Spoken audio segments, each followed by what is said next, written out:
Bem-vindo ao Bíblia no Ano. Um plano simples, com porções diárias de leitura e conexão com a palavra, para que, ao longo de um ano, completemos juntos esse marco tão importante na nossa jornada de fé. Em Juízes 16 a 18, Sansão é traído por Dalila e tem um fim trágico, mas vence os filisteus. Em Lucas 5 de 1 a 16, Jesus chama seus primeiros discípulos e cura um leproso. Que possamos entregar nossa vida completamente ao Senhor e que, a cada dia, tomemos nossa porção da palavra e sejamos transformados por ela. Antes de começarmos, gostaria de apresentar uma ferramenta especial, uma planilha online para acompanhar nosso progresso na leitura bíblica. Você só precisa marcar o cheque a cada leitura concluída e ela atualiza automaticamente a aba Status ao lado. Assim, você pode ver se está em dia, atrasado ou até adiantado no projeto. Para receber seu controle personalizado, basta solicitar no primeiro link da descrição.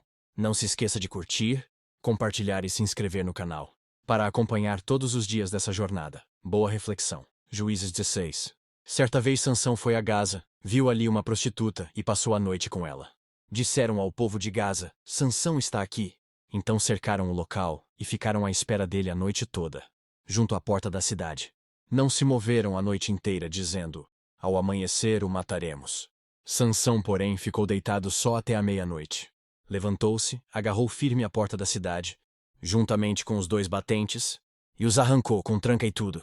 Pôs tudo nos ombros e levou ao topo da colina que fica defronte de Hebron. Depois dessas coisas, ele se apaixonou por uma mulher do vale de Soreque, chamada Dalila. Os líderes dos filisteus foram dizer a ela: veja se você consegue induzi-lo a mostrar-lhe o segredo da sua grande força e como poderemos dominá-lo, para que o amarremos e o subjuguemos. Cada um de nós dará a você 13 quilos de prata. Disse, pois, Dalila a Sansão: conte-me, por favor, de onde vem a sua grande força e como você pode ser amarrado e subjugado. Respondeu-lhe Sansão: se alguém me amarrar com 7 tiras de couro ainda úmidas, ficarei tão fraco quanto qualquer outro homem. Então os líderes dos filisteus trouxeram a ela 7 tiras de couro ainda úmidas, e Dalila o amarrou com elas. Tendo homens escondidos no quarto, ela o chamou: Sansão, os filisteus o estão atacando. Mas ele arrebentou as tiras de couro, como se fossem um fio de estopa que chega perto do fogo. Assim, não se descobriu de onde vinha a sua força. Disse Dalila a Sansão: você me fez de boba. Mentiu para mim. Agora conte-me, por favor, como você pode ser amarrado. Ele disse: se me amarrarem firmemente com cordas que nunca tenham sido usadas, ficarei tão fraco quanto qualquer outro homem. Dalila o amarrou com cordas novas. Depois, tendo homens escondidos no quarto, ela o chamou: Sansão, os filisteus o estão atacando. Mas ele arrebentou as cordas de seus braços como se fossem uma linha. Disse Dalila a Sansão: até agora você me fez de boba e mentiu para mim. Diga-me como pode ser amarrado. Ele respondeu: se você tecer num pano as 7 tranças da minha cabeça e o prender com uma lançadeira, ficarei tão fraco quanto qualquer outro homem. Assim, quando ele dormia, Dalila teceu as 7 tranças da sua cabeça num pano e o prendeu com a lançadeira. Novamente ela o chamou: Sansão, os filisteus estão vindo sobre você. Ele despertou do sono e arrancou a lançadeira e o tear, junto com os fios do tear. Então ela lhe disse: como você pode dizer que me ama se não confia em mim? Esta é a 3ª vez que você me fez de boba. E não contou o segredo da sua grande força. Importunando-o o tempo todo, ela o esgotava dia após dia, ficando ele a ponto de morrer. Por isso ele lhe contou o segredo. Jamais se passou navalha em minha cabeça, disse ele, pois sou nazireu, desde o ventre materno. Se fosse rapado o cabelo da minha cabeça, a minha força se afastaria de mim, e eu ficaria tão fraco quanto qualquer outro homem. Quando Dalila viu que Sansão lhe tinha contado todo o segredo, enviou esta mensagem aos líderes dos filisteus: subam mais esta vez, pois ele me contou todo o segredo. Os líderes dos filisteus voltaram a ela levando a prata, fazendo-o dormir no seu colo. Ela chamou um homem para cortar as 7 tranças do cabelo dele, e assim começou a subjugá-lo. E a sua força o deixou. Então ela chamou: Sansão, os filisteus o estão atacando. Ele acordou do sono e pensou: sairei como antes e me livrarei. Mas não sabia que o Senhor o tinha deixado. Os filisteus o prenderam, furaram os seus olhos e o levaram para Gaza. Prenderam-no com algemas de bronze e o puseram a girar um moinho na prisão. Mas logo o cabelo da sua cabeça começou a crescer de novo. Então os líderes dos filisteus se reuniram para oferecer um grande sacrifício a seu deus Dagon e para festejar, comemorando: o nosso Deus entregou o nosso inimigo Sansão em nossas mãos. Quando o povo o viu, louvou o seu Deus. O nosso Deus nos entregou o nosso inimigo, o devastador da nossa terra, aquele que multiplicava os nossos mortos. Com o coração cheio de alegria, gritaram: Tragam-nos Sansão para nos divertir! E mandaram trazer Sansão da prisão, e ele os divertia. Quando o puseram entre as colunas, Sansão disse ao jovem que o guiava pela mão: Ponha-me onde eu possa apalpar as colunas que sustentam o templo, para que eu me apoie nelas. Homens e mulheres lotavam o templo. Todos os líderes dos filisteus estavam presentes, e no alto, na galeria, havia cerca de 3.000 homens e mulheres vendo Sansão, que os divertia. E Sansão orou ao Senhor: Ó soberano Senhor, lembra-te de mim. Ó Deus, eu te suplico, dá-me forças mais uma vez, e faze com que eu me vingue dos filisteus por causa dos meus 2 olhos. Então Sansão forçou as 2 colunas centrais sobre as quais o templo se firmava. Apoiando-se nelas, tendo a mão direita numa coluna e a esquerda na outra, disse: Que eu morra com os filisteus.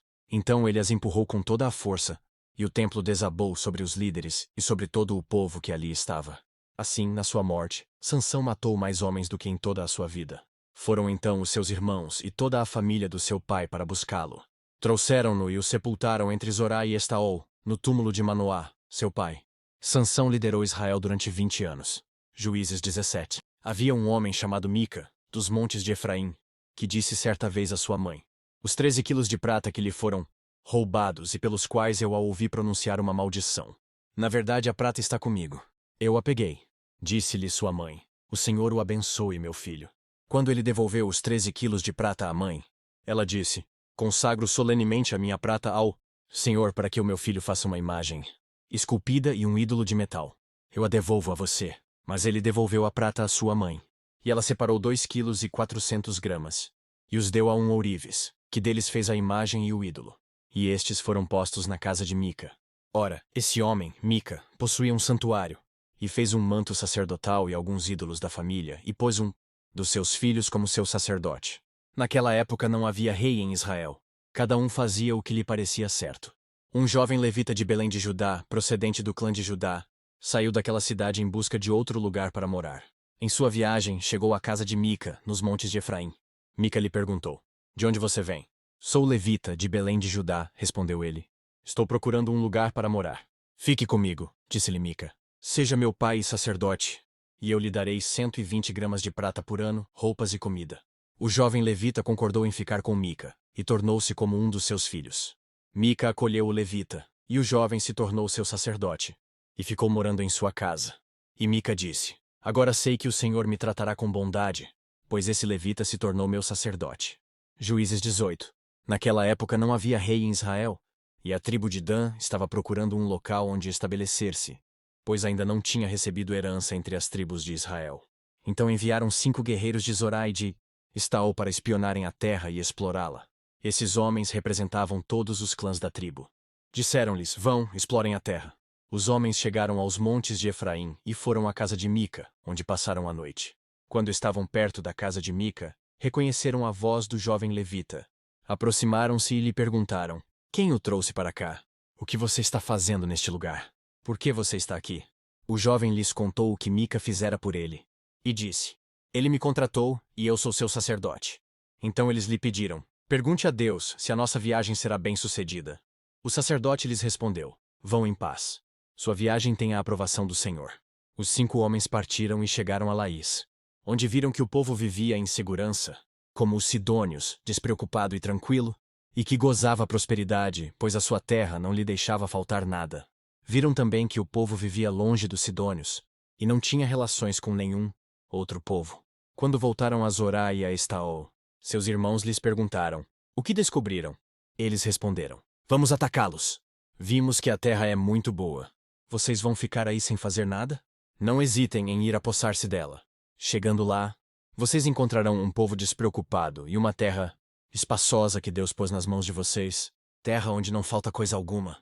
Então 600 homens da tribo de Dan partiram de Zorá e de Estaol, armados para a guerra. Na viagem armaram acampamento perto de Kiriat Jearim, em Judá. É por isso que até hoje o local, a oeste de Kiriat Jearim, é chamado Mané-Dan. Dali foram para os montes de Efraim e chegaram à casa de Mica. Os 5 homens que haviam espionado a terra de Laís disseram a seus irmãos: Vocês sabiam que numa dessas casas há um manto sacerdotal? ídolos da família, uma imagem esculpida e um ídolo de metal. Agora vocês sabem o que devem fazer. Então eles se aproximaram e foram à casa do jovem levita, a casa de Mica, e o saudaram. Os 600 homens de Dan, armados para a guerra, ficaram junto à porta. Os 5 homens que haviam espionado a terra entraram e apanharam a imagem, o manto sacerdotal, os ídolos da família e o ídolo de metal, enquanto o sacerdote e os 600 homens armados permaneciam à porta. Quando os homens entraram na casa de Mica e apanharam a imagem, o manto sacerdotal, os ídolos da família e o ídolo de metal, o sacerdote lhes perguntou: "Que é que vocês estão fazendo?" Eles lhe responderam: "Silêncio. Não diga nada. Venha conosco, e seja nosso pai e sacerdote.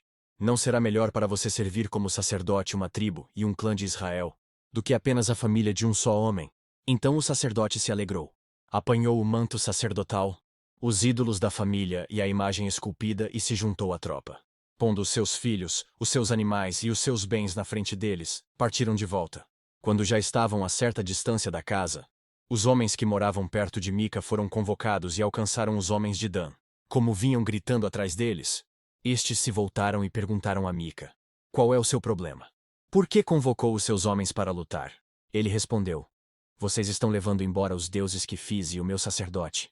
O que me sobrou? Como é que ainda podem perguntar: qual é o seu problema?" Os homens de Dan responderam: "Não discuta conosco, senão alguns homens de temperamento violento o atacarão, e você e a sua família perderão a vida." E assim os homens de Dan seguiram seu caminho.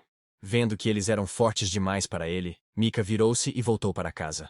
Os homens de Dan levaram o que Mica fizera e o seu sacerdote, e foram para Laís, lugar de um povo pacífico e despreocupado. Eles mataram todos ao fio da espada e queimaram a cidade. Não houve quem os livrasse, pois viviam longe de Sidom e não tinham relações com nenhum outro povo. A cidade ficava num vale que se estende até Bet-Reob. Os homens de Dan reconstruíram a cidade e se estabeleceram nela. Deram à cidade anteriormente chamada Laís o nome de Dan, em homenagem a seu antepassado Dan, filho de Israel.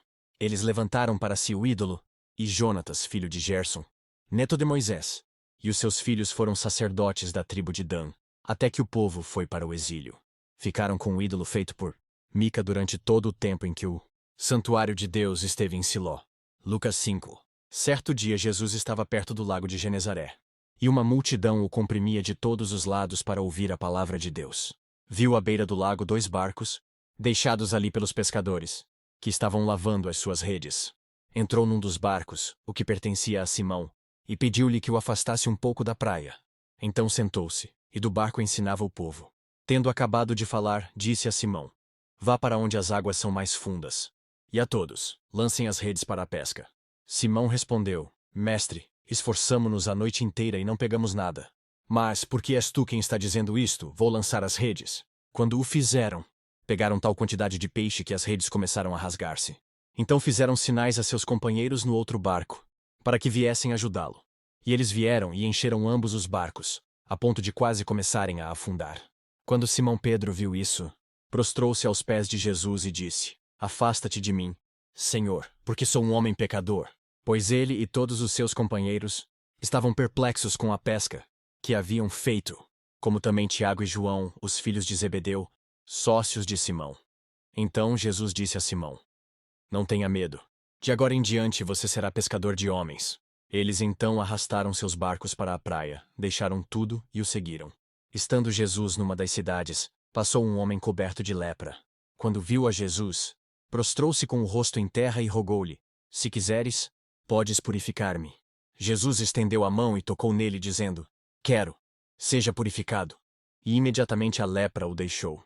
Então Jesus lhe ordenou: "Não conte isso a ninguém, mas vá mostrar-se ao sacerdote, e ofereça pela sua purificação os sacrifícios que Moisés ordenou, para que sirva de testemunho."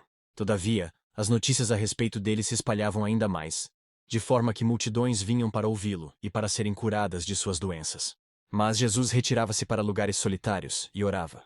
Que as palavras de hoje permaneçam em seu coração e transformem sua caminhada de fé. Não esqueça de curtir, compartilhar e se inscrever no canal para continuar essa jornada conosco. Se ficou para trás, não tem problema. É só assistir aos vídeos anteriores e se manter firme no plano. Nos vemos no próximo vídeo para mais uma porção da Palavra de Deus. Até lá. A paz.